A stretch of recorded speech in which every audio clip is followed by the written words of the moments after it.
आई तुमचं नाव सांगा. महानंदा रामचंद्र गिटेकर. कुठून येता तुम्ही?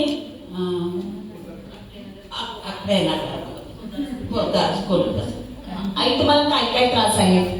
माझं कंबर दुखते, पाय दुखते, कंबरदुखी, पायदुखी आणि मुंग्या येतात. पायात मुंग्या येतात.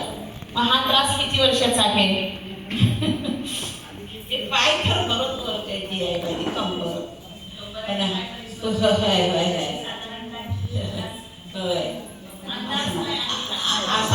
असं एक 5-6 वर्ष असं. 5 ते 6 वर्षापासून कंबरदुखीचा, पायदुखीचा त्रास आहे. पायात मुंग्या वगैरे येतात. हा त्रास तुम्हाला आहे. मग ह्याच्यासाठी तुम्ही बाहेर औषध वगैरे घेत होता का? घेत होतो. घेत होतो. मग एक्सरे वगैरे काढला असेल, औषधे घेतली असतील. एक्सरे काढले, औषध घेत होतो. बरोबर. तेव्हा औषधं खाल्ल्यापुरतं तुम्हाला बरं वाटत होतं. औषधं बंद केली की परत पूर्वीसारखा त्रास व्हायचा. मग हे असंच तर 5-6 वर्ष तुम्ही काढला आणि हा त्रास वाढत गेला की कमी झाला? कमी झाला आता जरा. हा, गोळ्या खात होता तेव्हा काय झाला? मला एक दिवस कमी व्हायचं आणि हाय तेच व्हायचं. त्रास व्हायला लागला. मग आता इथे येऊन तुम्हाला किती दिवस झाले?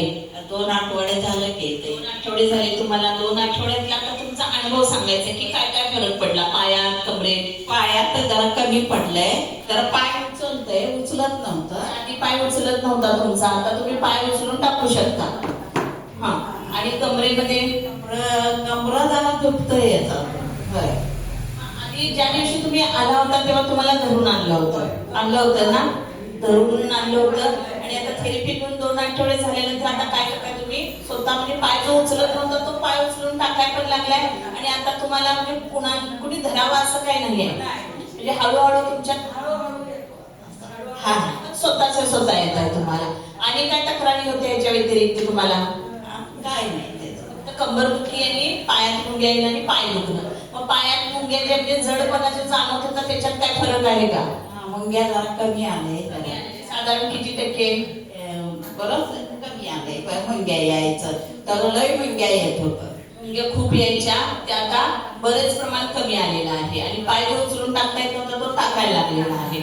आणखीन काय काय फरक आहे? काय पायाचं जरा उचलायचं कमी येतं. बाकी झोप वगैरे? झोप नाहीये. झोप नाहीये. मग हा झोपेचा त्रास किती दिवसांचा आहे? बरेच दिवसांचा आहे. मेल्यापासून मला झोपच नाहीये. असं आहे ते. असं आहे. म्हणजे तेव्हापासून एक आपण लेडीजना सवय आहे ना, एक आपल्याला मानसिक त्रास होतो त्या गोष्टीचा. ते विसरणं सोपं नसते आपल्यासाठी. ते विसरणं सोपं नसल्यामुळे आपण त्याच गोष्टीचा विचार करत राहिल्यामुळे मग पुढे मग हे झोपेची तक्रार वाढली जाते. पण आई आता 2 आठवडे झालेले आहेत. आता पायाचा जो त्रास आहे तो तुमचा कमी आलेला आहे. कमरेचं पण हळूहळू कमी, झोपेची पण तक्रार कमी होणार आहे. तर आई जरासा मला चालवून दाखवा आता न धरता.